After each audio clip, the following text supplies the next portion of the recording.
بسم اللہ الرحمن الرحیم۔ السلام علیکم۔ جو شخص مجھے دیکھے کسی پر ظلم نہ کرے۔ ایک شخص پکار کر کہہ رہا تھا، جو شخص مجھے دیکھے کسی پر ظلم نہ کرے۔ ایک شخص نے اس کی پکار سن کر پوچھا، اے شخص تیری کیا کہانی ہے؟ اس نے اپنی یہ کہانی سنائی۔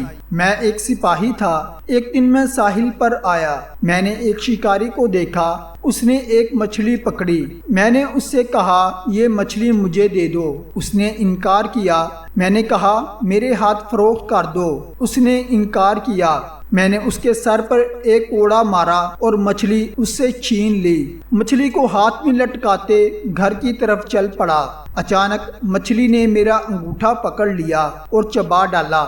میں نے انگوٹھا چھڑانے کی بہت کوشش کی، لیکن انگوٹھا اس وقت نکلا جب اس میں سوراخ ہو چکے تھے۔ میں نے اس کو ایک طبیب کو دکھایا۔ اس نے بتایا کہ یہ مرض عاقلہ ہے، انگوٹھا کاٹنا پڑے گا، ورنہ یہ مرض سارے جسم میں پھیل جائے گا اور تو ہلاک ہو جائے گا۔ میں نے انگوٹھا کٹوا دیا، لیکن مرض ہاتھ میں آ گیا۔ پھر میں نے ہاتھ کٹوا دیا، مرض پھر آگے بڑھا تو میں چیخ پڑا، وحشت کے انداز میں بھاگ نکلا۔ جنگل میں ایک درخت کے نیچے مجھے نیند آ گئی۔ کسی نے خواب میں کہا، کب تک اپنے اعضاء ایک ایک کر کے کٹوائے گا؟ جس کا حق چھینا ہے اسے لوٹا دے۔ اس وقت مجھے وہ مچھلی یاد آ گئی۔ میں فوراً ساحل پر پہنچا۔ وہ شکاری وہاں موجود تھا۔ اسے اپنا حال بتایا، اس سے معافی مانگی۔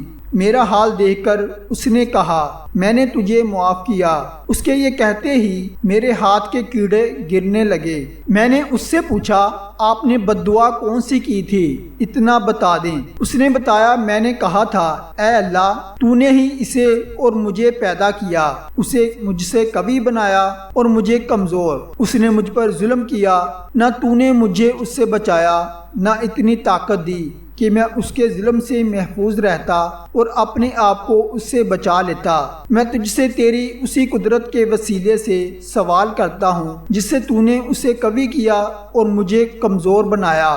اس شخص کو مخلوق کے لیے عبرت بنا دے۔ یہ بد دعا سنانے کے بعد اس نے کہا، لیکن اب میں محسوس کرتا ہوں تیرے ساتھ زیادتی ہوئی ہے۔ ایک مچھلی کی خاطر مجھے ایسی بد دعا نہیں کرنا چاہیے تھی، لہٰذا اب تو میری طرف سے یہ قبول کر لے اور اسے اپنے کام میں لے۔ یہ کہہ کر اس نے مجھے 20,000 درہم دیے۔ لہٰذا میں پکارتا رہتا ہوں، جو مجھے دیکھے وہ کسی پر ظلم نہ کرے۔